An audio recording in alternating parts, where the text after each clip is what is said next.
I'm on. All right, I've just spotted 3. That is amazing.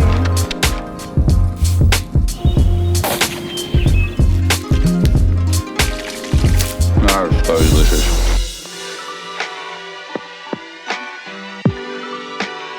Today I'm going to be cooking a buttermilk fried chicken. Actually, I'm not going to be cooking shit right now. We're going to be doing the preparation that's required to make crispy as fucked buttermilk fried chicken.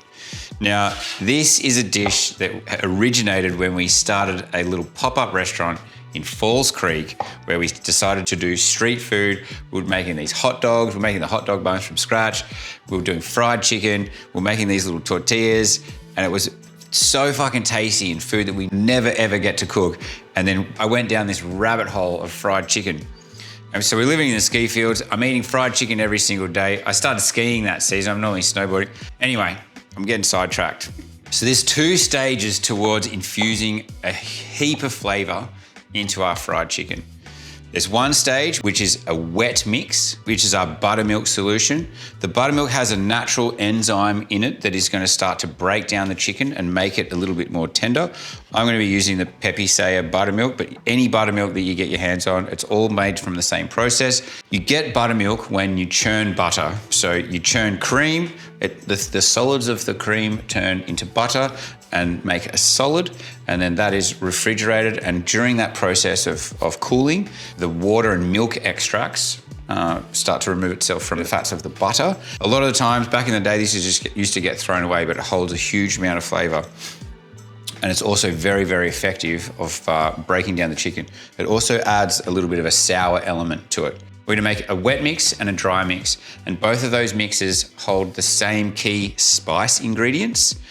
Obviously, one of them is going to be dry, so we're going to use plain flour, rice flour, and tapioca flour. That's the secret to making shit real crunchy, and that's the high starch items of the rice and the tapioca flour. And then we've got another wet mix, which is going to be our buttermilk and spices. That's going to tenderize. We're going to let that happen overnight, and then that's going to allow a huge amount of flavor to infuse into our chicken while it's doing its thing in the fridge. So, should we get on with it? I'm just going to use probably about 1.5 litres. We want that fat content. That's going to be our wet solution. This is what's going to soak our chicken overnight. And then we're just going to add some chili powder. I'm pretty happy with a bit of chili in here. We've got our paprika. We've got some dried ginger. So good spoon of that. This is garlic powder. If you've seen anything that I do, you know that I like garlic.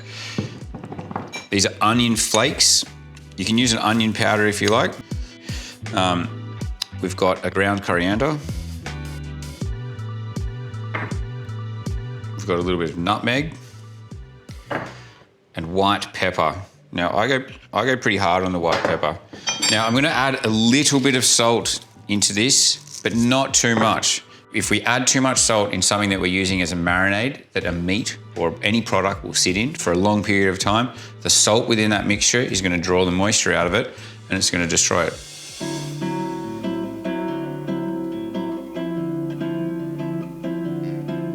That's it. That's all we're doing. It's fucking simple. Next bit, we're just going to set that aside. That's going to infuse in there somewhat. While we've got all our spices out, we're just going to make our dry spice mixture. And this is what we're going to take our buttermilk soaked chicken from, and we're going to really roll it and scrunch it hard into the flour before we put it into the fryer. The secret to this is in these little bags right here. It's tapioca starch and it's rice flour.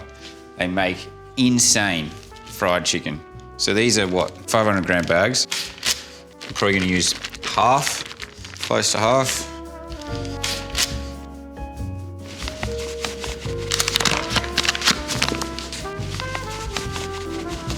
So we're going to run basically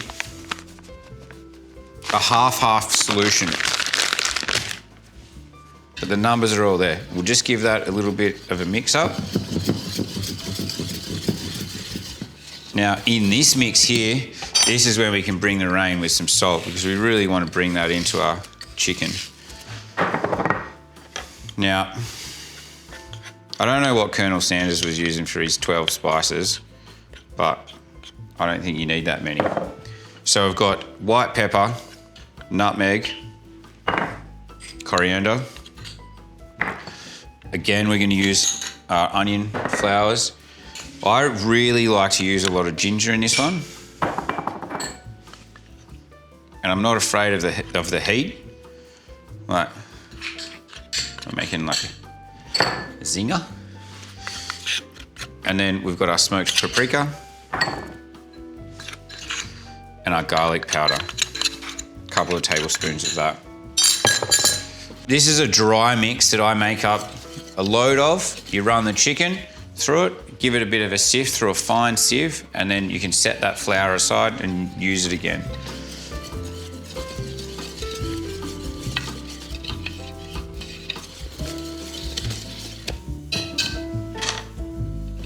And that's that. That's all it is to do. Right now, I'm going to teach you how to break down a chicken.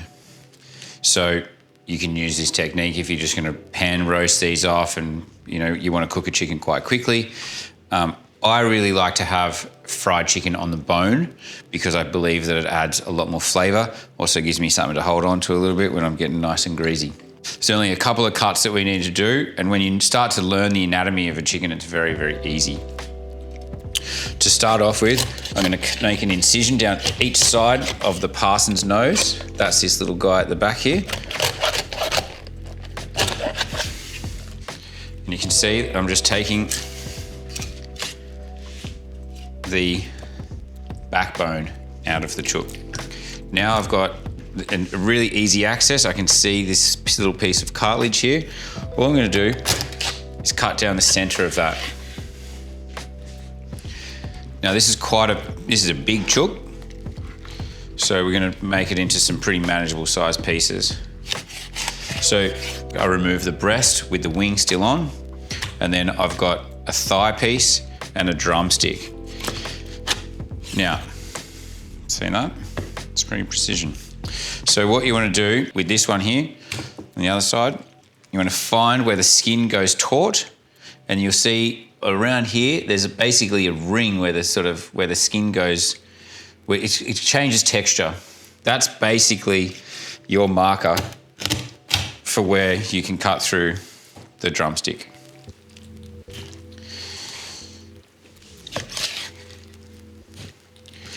Now, I think that these thighs are too big. So I'm just going to cut through those and make those a little bit more manageable. We're just going to drop those straight into our solution.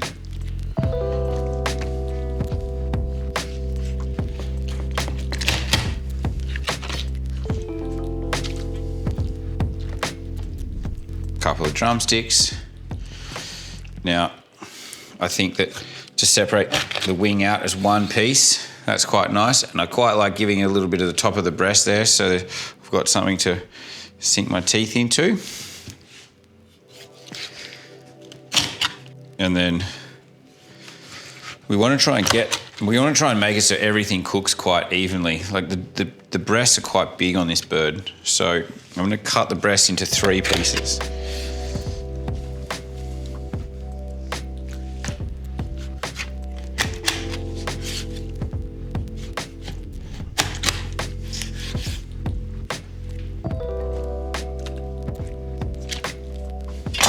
And that's it. That's how to break down a bird. I'm just going to push these all into our solution. Make sure that everything gets nicely covered. That's so yummy. And it's quite literally as simple as that. Make sure your chicken's all nicely covered and submerged within the buttermilk solution. We're just going to cover that, sit it in the fridge, and you can deal with this 2 days later if you like. If you leave it too long, the buttermilk will start to cure the chicken and you'll get a terrible result. So we want to use that buttermilk and that tenderizing process to our advantage, but we don't want to take it too far.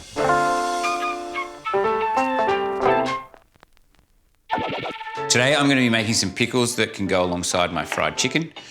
Obviously, pickles are extremely diverse. You stick them on your sandwiches, you can put them in your salads, like you have them with a Reuben, the whole bit. You can go and buy some pickles if you want to, but they're dead easy to make. So I thought that I would just show you guys how to complement this fried chicken. There are two types of techniques that you can use to make pickles. You can use a lacto ferment, which means that you're using a salt brine and then your vegetable will pickle within that salt brine and create an acidic flavor. Or you can use a vinegar technique. So I'm going to be using vinegar, salt, and sugar with a bunch of aromats, and I'm going to balance those flavors out. And then I'm just going to pour them over the top of my pickles, stick the lid on, and off I go. Within a couple of hours, I can start to use them, and 2 or 3 days down the track, they're gonna be even better. So today I'm gonna be teaching you the cheats version, essentially. There's 2 stages. What we're going to do first is we're going to make our pickling liquor. So we're just gonna use some vinegar. Quite a bit of vinegar. We're gonna balance that out with a little bit of water to make it not so intense. So almost half-half. I'm just doing this as like a little bit of a freestyle, but there'll be a recipe for you guys to follow. Teaspoon of fennel seeds. A teaspoon of mustard seeds. Some cinnamon we're gonna stick straight into the jar. And then we're gonna do a couple of spoons of cassia sugar. And then we're just gonna put a little bit of water in here, bring that up to the boil. We'll have a little taste before it goes in. And then in the meantime, we'll be cutting up our cucumbers.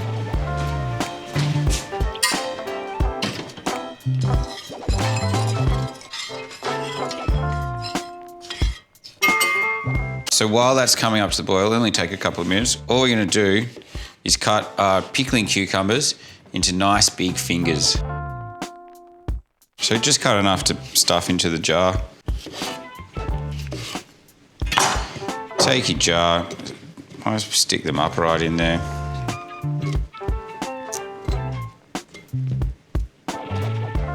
And with these guys, you kind of get 2 layers. So I'll put a couple of chilies in there as well. And then you guys can watch me peel some garlic again.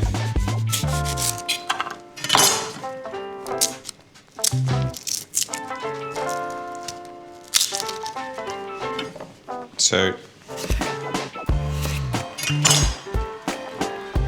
put those into our jar. So just going to stuff them into our jar, and obviously when our liquid comes in, that looks pretty good to me. Yep, that's cucumbers in a jar right there. And then all I'm gonna do is try and pour this over the top without spilling it like a dickhead.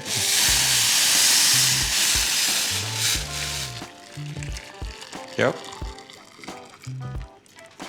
Answer that question, didn't we? And while it's still hot, I'm just gonna get a lid onto it. That's how you make pickles. That's fucking easy, eh? I just pickled a jar of bloody cucumbers in about 2 minutes flat.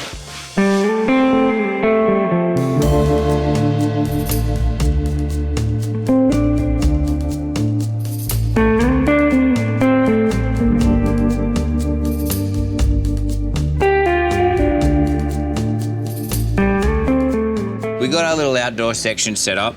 I like doing this stuff outdoors because a lot of the time your regular home burner doesn't have enough power to be able to maintain the heat once the chicken gets dropped into the oil, and that's really crucial here. So when we're using like the industrial fries at work and stuff, like they have a very large gas consumption, and what those units are able to do is to really quickly recover from a drop in temperature, and that's what makes it so we don't get soggy chicken. So I highly suggest doing this outside. It can get a bit messy, and you know, if I was a bit more organised, I'd have a thermometer on me, and I want this oil to be 180 degrees. So that's what you want to be targeting. I feel like I can get a rough idea of when it's going to be at that temperature or what's going to work for us here. So I'll just do it by eye. I'm using a canola oil or a sunflower oil, like anything that's really good for frying. That's what I'd be using. So we've got our buttermilk chicken that's been sitting in our brine here for good 24 hours odd. So you can already see that the chicken is starting to change a little bit from the looks of what you get from a raw chicken. It's starting to brine in this solution. I'd like to keep a little bit of the moisture content to it because that's what's going to help this mixture here stick to it well. Get a couple of pieces in there and then really give them a good covering. And I like to smash it into the meat a bit. Now, the great thing about doing it outside, sorry Georgie, is that I can just hose down the deck or hose down the backyard or wherever I'm doing this, you know. This can make mayhem in your kitchen. So do it on your balcony or do it outside. The first job that I ever had when I was 14 years old was at Cooma KFC. I had to get special permission from my mum to be able to work because I was under the age of 14 and 9 months, but I just wanted to get a job to get some pocket money. And I remember one of the blokes in there was like, mate, you do not bad chicken. This is very, very different from KFC chicken.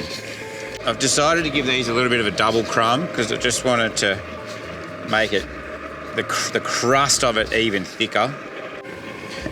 And just when you drop your chicken, just drop it away from you and do it carefully. This is a very, very hot and dangerous product here. So just be careful.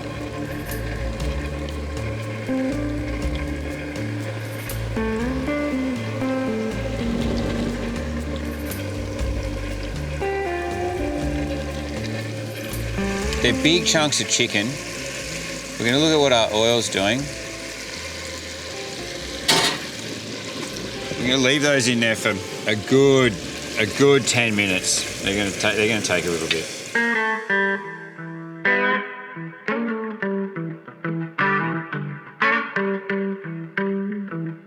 So I've done that in a couple of batches there.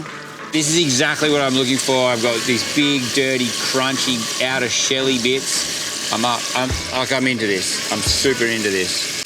Look at that.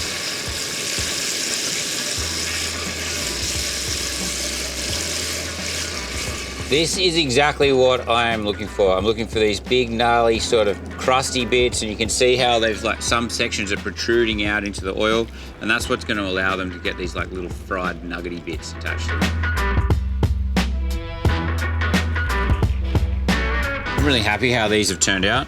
Nice and little, like nice bulby, crunchy pieces that have exposed themselves into the oil, and they're going to get really nice and crunchy. We've obviously got like our buttermilk brine that's softened our chicken up and infused a heap of flavour into the flesh. And then we've also got a heavily spiced flour that we've put over the top of them. So it's time now to have something to eat. You can't have fried chicken without hot sauce and pickles. We're just going to give these guys a little bit of a seasoning.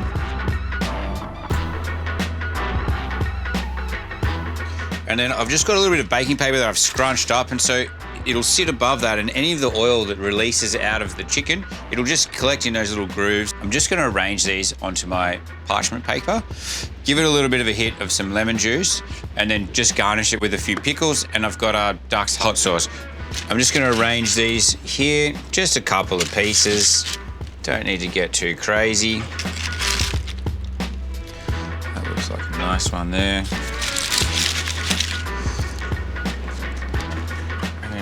We've got our pickles.